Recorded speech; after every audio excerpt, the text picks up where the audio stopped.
These are mini implants for the correction of localized cartilage lesions in elderly and middle-aged patients. And these are customized implants manufactured considering the MRI scans, with the use of which we achieve excellent results. And this is a knee endoprosthesis with a plastic insert. Its yellowish color indicates that it is made of high-density cross-linked polyethylene. Polyethylene is impregnated with vitamin E, which ensures minimal wear of the endoprosthesis.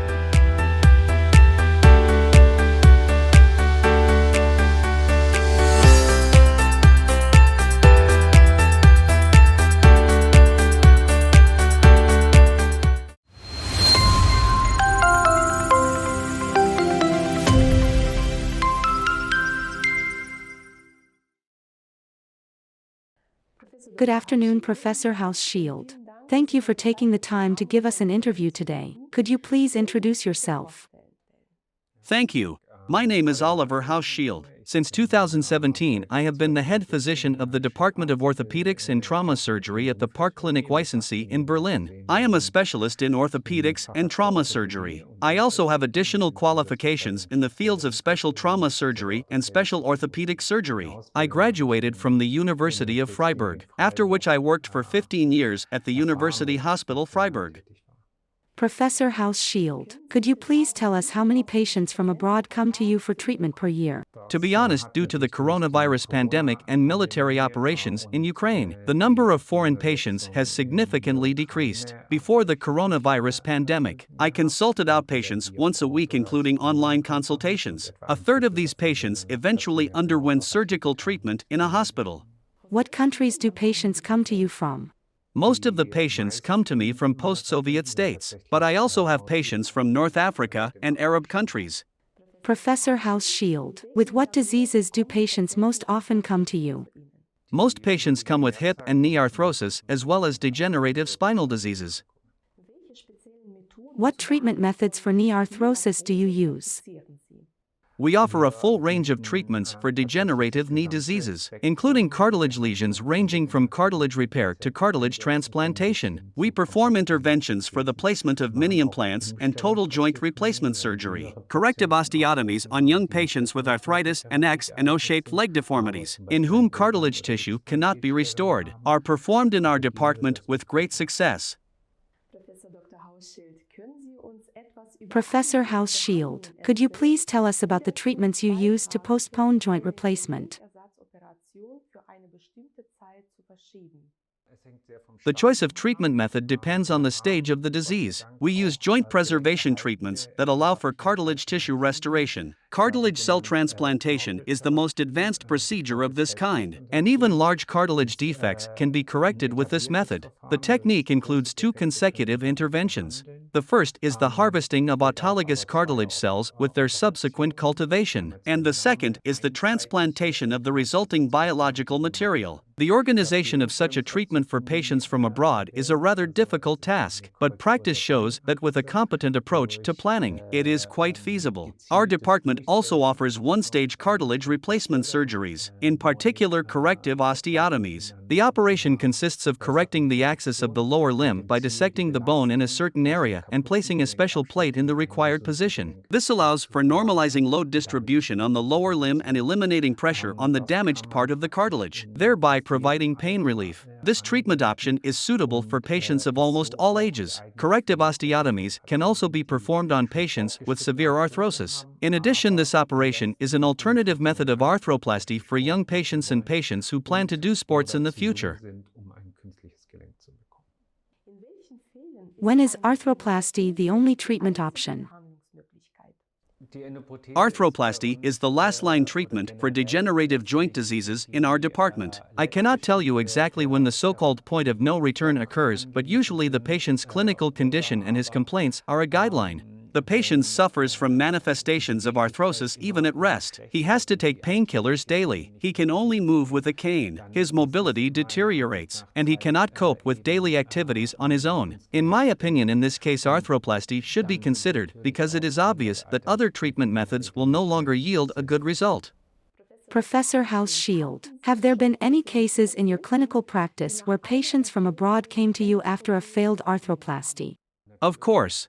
One of the key areas of our work is revision arthroplasty because complications may certainly develop in some patients. Despite the long service life of prostheses, which is about 20 years for the hip joint and about 15 years for the knee joint, they still cannot serve the patient for a lifetime. Over time, the elements of the artificial joint wear out, and revision joint replacement surgery is needed. However, the main problem that patients come to us with is infectious joint lesions. Some infections are difficult to treat, so a patient has little or no chance of recovery without surgery and appropriate antibiotic therapy.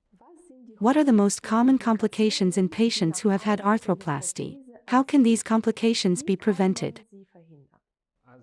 It should be borne in mind that knee and hip arthroplasty procedures have their own specifics. The most common complication is infection with bacteria that normally live on the skin. Human skin contains a large number of bacteria that protect the body from harmful microbes. As soon as the surgeon makes a skin incision during the intervention, bacteria enter the surgical field. If it is surgery on the soft tissues, this is not a serious problem. But when it comes to foreign materials, such as an endoprosthesis, 100 times fewer bacteria may cause inflammation. As soon as bacteria enter the artificial joint after its placement, they multiply and quickly form a so-called shield that protects them from antibiotics. In such cases, it is often necessary to remove the prosthesis, the most important measure for the prevention of infections. In addition to injections of antibiotics immediately before surgery or an hour before surgery, is the treatment of the patient's body with a special solution, which begins to be applied a few days before surgery. We regularly carry out such preventive measures in our department. Another typical complication of the artificial hip joint implantation is the incorrect positioning and displacement of prosthesis elements. A surgical technique and a surgical approach play a decisive role in the absence of complications. We use a minimally invasive anterior approach in our department, so any displacement of the prosthesis is extremely rare in our practice. Improper positioning and instability of the endoprosthesis usually lead to artificial joint dysfunction, so we use a navigation system that allows us to position the elements of the prosthesis as accurately as possible, thereby leveling the risk of complications. How are patients prepared for surgery in your department? First of all, a patient receives comprehensive information about the possible options for surgical treatment, its expected results, and the rules for preparing for a particular operation. The next preventive measure, as I have already said, is the treatment of the patient's body with a special solution. It goes without saying that various methods for reducing blood loss are used during the surgical intervention. Due to this, when performing primary knee and hip arthroplasty, we almost always manage to avoid blood transfusions, which in turn helps reduce the risk of severe complications. Professor Hausschild, what kind of surgical techniques do you use when performing hip replacement surgery? What is special about such operations in your department? The key feature is that joint replacement surgery is performed in our department using sparing minimally invasive techniques. The main advantage of this surgical technique is a miniature skin incision. At the same time, the main feature is that we can form a surgical approach without any damage to the anatomical structures, removing only the joint capsule and the affected area of the bone. In our experience, when using such sparing surgical techniques, patients experience less pain at the stage of early rehabilitation. And as I said, we attach great importance to the precise positioning of all elements of the artificial joint in order to prevent serious complications. How would you rate joint replacement surgery performed using minimally invasive techniques? What are the benefits of such operations in comparison with classical arthroplasty? What patients are the candidates for such operations?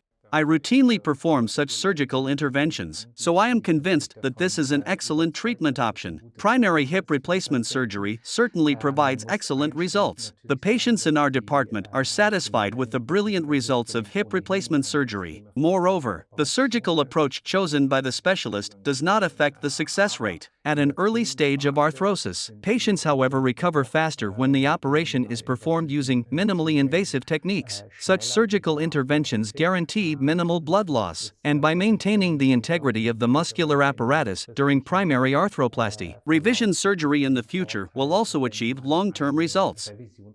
Based on my experience, these are suitable for almost all patients. Such operations are usually performed even in overweight patients with complex comorbidities. From a technical point of view, they are certainly somewhat more complex, but they give a good result. The only group of patients for whom such treatment may be contraindicated are those who have previously undergone open hip surgery. In my opinion, it is advisable for them to perform arthroplasty using the same surgical approach. How do endoprostheses differ? Can the choice of one or another endoprosthesis affect the effectiveness of treatment? In this case, you need to understand the specifics of knee and hip replacement surgery. In general, we can say that all endoprostheses approved for sale in Germany have excellent functionality, so it is more important to pay attention to the selection of a surgeon than an endoprosthesis. However, there are also some differences. When performing hip replacement surgery, the difference, first of all, is in the method of fixing the prosthesis, that is cemented or cementless fixation. Cemented fixation of the endoprosthesis is usually indicated for patients with severe destructive processes in the bone tissue. As a rule, these are elderly patients. The use of cemented endoprostheses in patients with severe bone defects virtually eliminates any complications after surgery because the success of fixing the prosthesis does not depend on the initial quality of the bone tissue. This is due to the fact that special cement fills the space between the endoprosthesis and the bone, ensuring its reliable fixation. As for young patients, we can use special miniature rods for hip arthroplasty. These are implanted only in the femoral neck, thanks to which surgeons manage to preserve bone tissue volume as much as possible. If a patient requires revision arthroplasty, and young patients usually have to resort to a second operation during their lifetime, then cemented prosthesis fixation will be the only option for revision surgery. At the same time, it is very important to choose a suitable friction couple for a particular joint. It is absolutely advisable that the head of the artificial joint be made of ceramic and the insert be made of high-density cross-linked polyethylene. It is these friction couples that we prefer in our department because they guarantee the maximum service life of the prosthesis. These are mini implants for the correction of localized cartilage lesions in elderly and middle-aged patients. And these are customized implants manufactured considering the MRI scans, with the use of which we achieve excellent results. And this is a knee endoprosthesis with a plastic insert. Its yellowish color indicates that it is made of high-density cross-linked polyethylene. Polyethylene is impregnated with vitamin E, which ensures minimal wear of the endoprosthesis. As for knee replacement surgery, we choose one of several implants, focusing on the type of knee lesions. If one part of the knee joint is affected, the best solution will be to replace only that part by performing partial knee replacement surgery. Partial knee replacement surgery allows for the preservation of the integrity of the ligamentous apparatus, which ensures its normal mobility, due to which a significantly better range of motion in the knee joint can be achieved compared to total hip replacement surgery. However, even if the patient does not have any lesions in the lateral ligaments of the knee joint, but more than one affected area is identified, he is a candidate for total knee arthroplasty. If the lateral ligaments are damaged or the patient has large bone defects, it is possible to implant a fully constrained and hinged artificial joint when a part of the thigh is connected to a part of the lower leg. What type of endoprosthesis would you recommend to patients? I personally would recommend the most sparing treatment that best suits the patient's individual needs. Of course, it is necessary to discuss all possible treatment options with the patient, but when planning joint replacement surgery, the patient's needs must be taken into account. In no case should you be limited to one treatment option, for example arthroplasty, because of the patient's young age. Joint replacement surgery should not be performed in patients with severe bone defects. The same applies to partial joint replacement surgery. I believe that providing the patient with all the possible information about treatment options is important, and this approach is very appealing to patients. But, of course, if the patient has severe movement restrictions, then the only treatment option is still joint replacement surgery. It is therefore very important for me to take into account the smallest nuances. In our department, we use endoprostheses from a German manufacturer with solid experience in this field. The choice of the manufacturer is also a decisive criterion for me because, as I said at the very beginning of our conversation, the service life of the endoprosthesis should be 15 to 20 years, and I can guarantee this only when using products that have been on the market for a long time. Some patients are afraid of joint replacement surgery. Could you please provide any arguments to reassure them? In my opinion, there is no reason to be afraid of such an operation because it is routine and always carefully planned. This is, however, a major operation and is not indicated if a person has just had a slight pain in the knee for a week. I can reassure patients by telling them about the potential benefits of joint replacement surgery. When deciding to perform an operation, I assess the patient's clinical case and his potential risks. I think about how we can minimize these risks. I explain to the patient what will happen during the operation. However, as with any other operation, some worries undoubtedly do exist. In our department, we always strive to provide the patient with comprehensive information about how exactly the operation will be performed and thereby dispel his fears of the intervention. But there is one thing that is absolutely disappointing for my team and me. It is when the patient hesitates about the operation, as a result of which the subsequent surgical intervention becomes technically more complex with a higher risk of complications. I always advise patients not to delay the operation if it is required and not to complicate the task for the surgeon. What advice would you give to patients who are candidates for arthroplasty but have not yet decided where exactly to undergo the operation? In fact, it is quite difficult to reliably find out where exactly the patient will receive quality treatment. According to the data from the registers, the results of arthroplasty differ depending on which surgeon performs the operation and at which hospital it is done. If we talk about the complications of operations and the level of patient satisfaction, Germany has an advantage. There is a special certification system at German hospitals that involves the issuance of a quality certificate by external independent audit organizations. Certification includes an assessment of organizational and structural processes as well as treatment outcomes. Hospitals that have received such a certification have the status of the Center for Arthroplasty, and if they meet the highest standards of medical care, they receive the certificate of the Maximum Care Center for Arthroplasty. Our hospital is certified as the Maximum Care Center for Arthroplasty. Certification as a center for arthroplasty in Germany is a kind of guarantee of high treatment success rates. The hospitals that have such certificates perform many operations, and many patients come here, which indicates a high level of patient satisfaction and their desire to undergo surgery at this medical facility. In addition, this certification indicates that the hospital employs a team of surgeons with extensive experience in the field of arthroplasty. The patient thus understands that it is a certified center that offers top-quality joint replacement surgery. Professor Hauschild, thank you very much for the informative interview. I wish you all the best. Thank you very much.